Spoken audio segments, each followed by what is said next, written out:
بسم الله الرحمن الرحیم.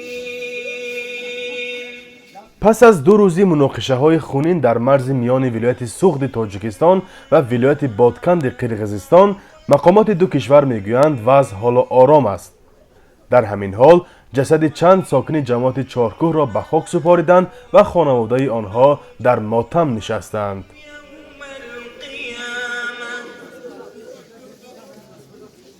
رویاکتش بود که عمل کنید فرزندتون باید مردگی شهید شدی باور نکردم زنگ دادم چند جا باید نکردم باید سمونه اومده برکرد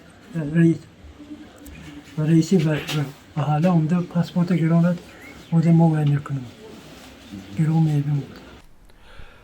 مقامات تاجیک تا زمان تهیه این ویدیوگزارش شماری دقیق کشته شدگان را رسما اعلام نکرده است، ولی به رادیو آزادی میسر شد که نام 12 قربانی مناقشه مرزی را معلوم کند. یکی از آنها حکمت الله محکموفی 26 ساله است که به قول پیوندانش در این حادثه به هلاکت رسید.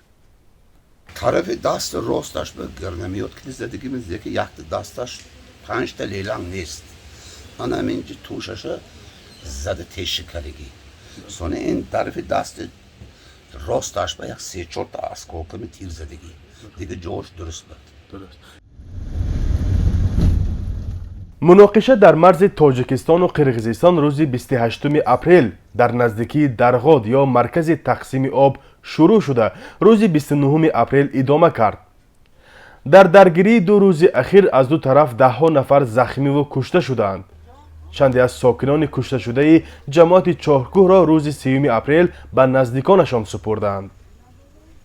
فهمیدیم که این سامانه محلی سامانه هم داریم که نویسش دیگه سنایپر کوچه زدگی بعد از نماز شام قریبی نماز خفتان بود وای کردیم ساعتی تقریبا 9 جسدشون را دسترس کردم اومد. من فرای شبانه دیدم دینو ندیدم آموزش جامعه برافته شد بینه اونجا دینو ایسیم که امروز اقلاتی گانه میافته مرده ولی ما ندیدیم ولی اسفره مرده. در کجا این حادثه شده بود؟ همین آب تقسیم استراتژی همون طرف خواجه علی زمینشی است اقلاتی گانه میافته. از تخت پش زده است جگر با رستش از این طرف بقیناش و او تیری میکفتگی چی میگوید 76 چند زده است که اگر کوفته این طرفش برآمده است یگان خیلی یاری پاره تاجیلی نه هیچی نه ممکن اگر سری وقت گرفتن وزنی شدگی با فکرم زخم اگر از همین گردن گرفتگی طرفی حضور این طرفی چپ همینجا شش کوفته شما خودتون هم دیدید؟